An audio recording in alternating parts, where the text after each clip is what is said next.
When most think of ministry, they tend to think of a senior pastor who spends his time fully devoted to hospital visits, counseling sessions, and sermon prep. That's what I think of.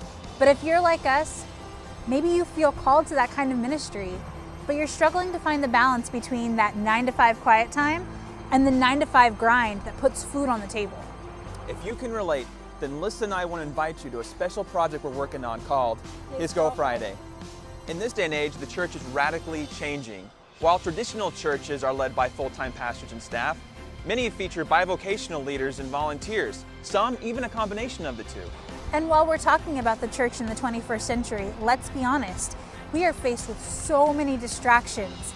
And I think that's a big reason why people are starting to leave, discouraged and disillusioned, and just plain burnt out, including staff. Regardless of whether you're full-time or part-time, we just need to be faithful with our time.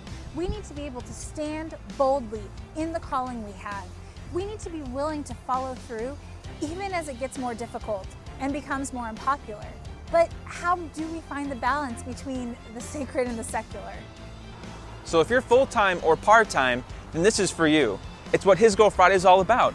Building a bridge for the bivocational and being a voice of hope so that today's pastors and ministers can be encouraged to run God's race well.